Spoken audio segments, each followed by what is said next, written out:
Tuhan bersamamu.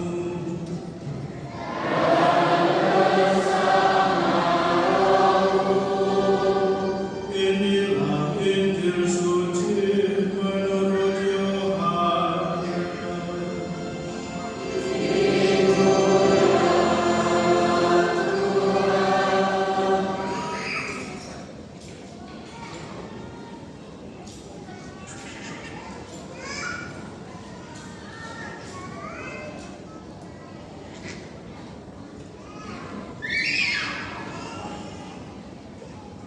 Pada hari pertama pekan itu, pagi-pagi benar ketika hari masih gelap, pergilah Maria Magdalena ke kubur Yesus, dan ia melihat bahwa batu penutupnya telah diambil dari kubur. Ia berlari-lari mendapatkan Simon Petrus dan murid yang lain yang dikasihi Yesus. Ia berkata kepada mereka, "Tuhan telah diambil orang dari kuburnya, dan kami tidak tahu di mana ia diletakkan." Lalu berangkatlah Petrus dan murid yang lain itu ke kubur. Keduanya berlari bersama-sama, tetapi murid yang lain itu berlari lebih cepat daripada Petrus, sehingga ia lebih dahulu sampai di kubur. Ia menjenguk ke dalam, dan ia melihat kain kafan terletak di tanah. Akan tetapi ia tidak masuk ke dalam. Kemudian tibalah juga Simon Petrus menyusul dia dan masuk ke dalam kubur itu. Ia melihat kain kafan terletak di tanah, sedangkan kain peluh yang tadinya ada di kepala Yesus tidak terletak dekat kain kafan itu, tetapi terlipat tersendiri di tempat yang lain. Sesudah itu masuklah juga murid yang lain yang lebih dahulu sampai ke kubur itu.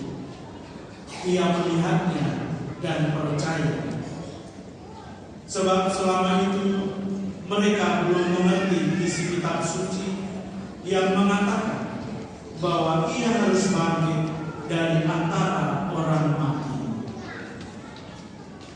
Demikianlah sabda Tuhan.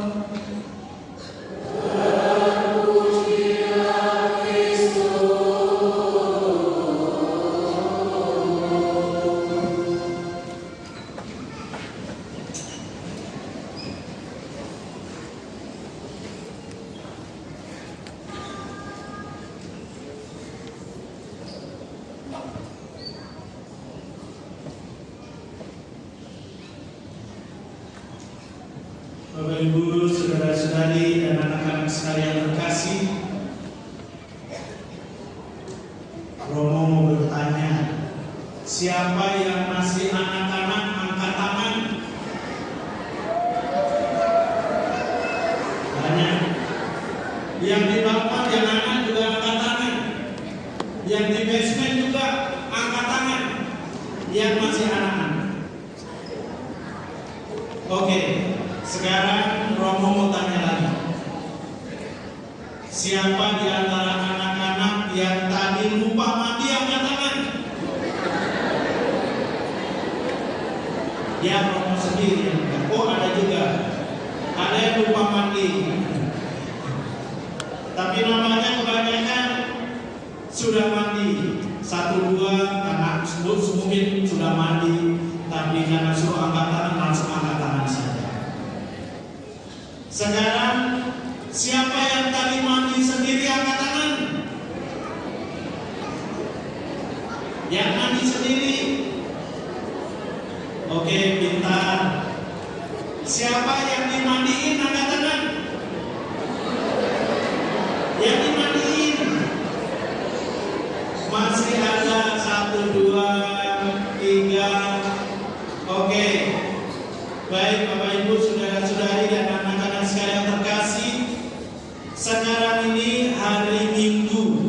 Hari Minggu apa hari ini? Hari Paskah. Hari Paskah itu hari apa?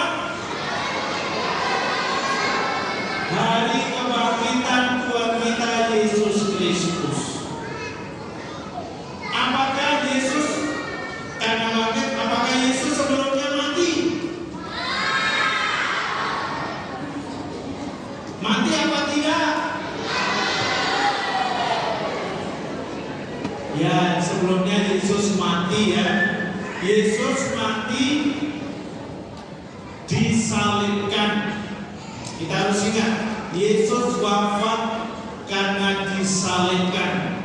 Dan pada hari ketiga adalah hari raya Paskah, hari raya kebangkitannya. Nah, apakah Yesus bangkit ini diharapkan oleh semua orang atau tidak? Bingung ya, diharapkan tidak ya. Nah, Bapak Ibu, adik-adik, anak-anak sekalian terkasih, jadi ketika Tuhan Yesus bangkit, itu tidak ada seorang pun yang menyangka bahwa Ia akan bangkit. Maka ini adalah tidak terduga. Maka peristiwa ini adalah peristiwa yang menggemparkan. Karena orang yang sudah meninggal, dia bangkit lagi. Tetapi ini adalah peristiwa nyata, peristiwa bersejarah. Buat Tuhan Yesus dibangkitkan dari kematian. Maka tadi dalam bacaan Injil kita bersama-sama mendengarkan bagaimana Maria Magdalena pergi ke makam. Siapa di antara kita anak-anak yang pernah pergi ke makam, angkat tangan. Ke makam 1, 2, 3, 4, 5, 6. Siapa yang pergi sendiri, angkat tangan. Ada juga yang pergi sendiri ya. Hebat sekali. Pasti berbohong gitu. Apalagi makan kakek nenek jauh, pasti dengan orang tua. Nah, ketika di makam, Maria Magdalena seperti orang tua kita kalau pergi ke makam itu mau tabur bunga. Tetapi ketika tadi sampai ke makam, ternyata makamnya itu sudah terbuka, batu penutupnya sudah tidak ada. Maka Maria Magdalena kaget. Dia terkejut, tetapi juga takut. Karena ini masih pagi-pagi buta, masih gelap. Dia datang ke makam, makamnya sudah terbuka. Maka dia kemudian lari. Lari bukan karena takut saja, tetapi memberitahukan kepada teman-temannya yang lain, kepada murid-murid yang lain, yaitu kepada Simon Petrus dan murid yang lain itu adalah Yohanes. Memberitahukan bahwa Yesus sudah tidak ada di makam. Maria Magdalena berpikir bahwa mungkin dia dicuri orang, dan dia juga tidak tahu di mana dia diletakkan. Inilah yang diberitahukan oleh Maria Magdalena kepada Simon Petrus dan Yohanes. Maka Simon yang mendapatkan kabar ini bersama Yohanes, mereka bergegas sekali menuju ke makam. Mereka berdua, satu sudah tua, satu agak muda. Maka yang muda sampai lebih duluan. Ketika sampai di makam, dia melihat ya memang makam sudah terbuka. Dia cuma menengok dari luar, tapi tidak masuk. Karena dia masih muda, mungkin dia takut juga kalau masuk. Tapi kemudian menyusul juga Simon Petrus. Dia langsung masuk ke dalam, dan di sana dia menemukan kain kafan, kain yang untuk membungkus jenazah Yesus. Dan kain itu sudah terletak di tanah. Yesus memang tidak ada di sana. Ini menjadi suatu bukti bahwa Yesus tidak ada. Lalu kemudian di dalam kisah-kisah yang lain, Tuhan Yesus menampakkan diri kepada para murid, dan di sanalah para murid mulai percaya bahwa Yesus memang bangkit dari kematian. Dia menampakkan diri kepada para murid, memberikan salam, dan juga menguatkan para murid itu.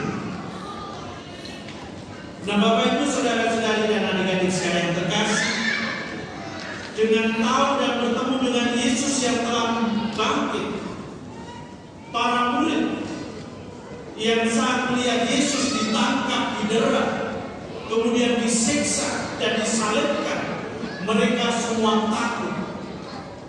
Iman mereka tergoncang dan harapan mereka seolah-olah sirna, di mana Tuhan Yesus yang mereka jadikan sebagai jaminan atas keselamatan mereka tiba-tiba ditangkap dan dibunuh.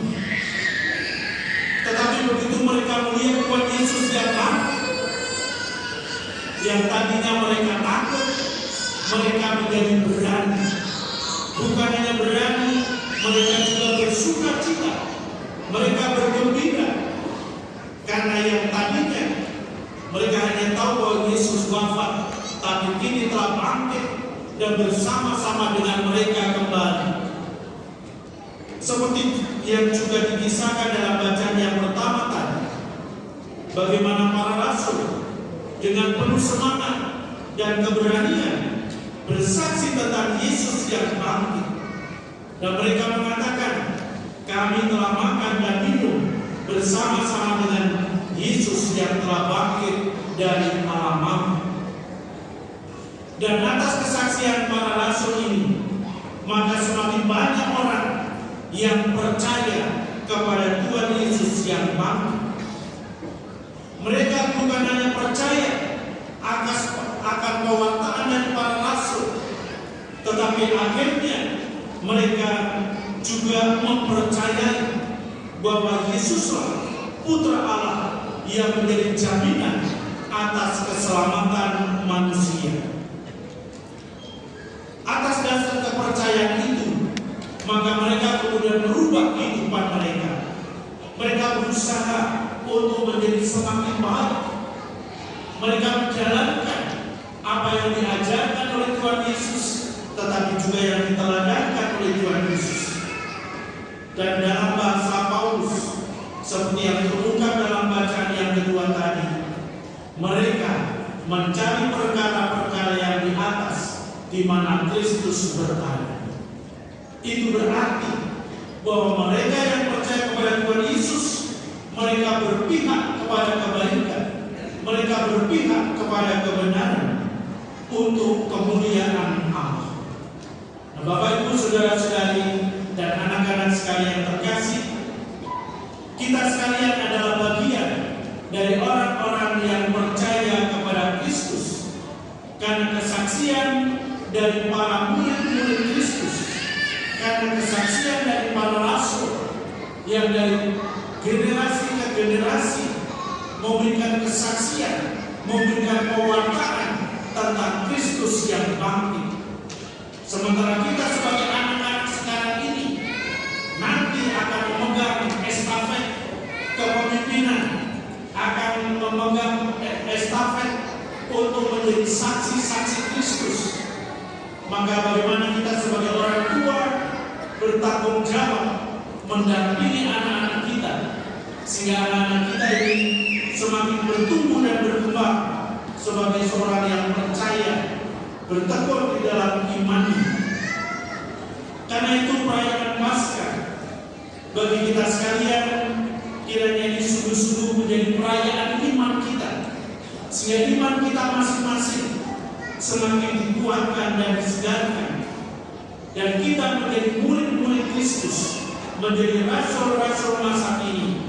Kita juga semakin berani bersaksi tentang Kristus yang bangkit. Kita berani menunjukkan cara hidup sebagai orang-orang Katolik, cara hidup sebagai orang-orang yang percaya kepada Kristus, yaitu yang senantiasa disemangati oleh kasih, disemangati oleh kebaikan, disemangati oleh kebenaran. Dan oleh Yesus Kristus, kiranya kita sekalian masing-masing pribadi, sebagai anak-anak, sampai kita sebagai orang yang paling tua, kita menjadi orang-orang yang semakin bermartabat. Kita menjadi orang-orang yang semakin mengasihi. Kita menjadi orang-orang yang semakin peduli terutama orang-orang yang ada di sekitar kita yang di saat-saat tertentu mungkin membutuhkan pertolongan dari kita sekalian. Atas cara itu kita bersama-sama memberikan kesaksian tentang Kristus yang bangkit. Dengan demikian, maka kehidupan kita akan senantiasa diperbaharui. Tuhan memberkati kita sekalian. Amin.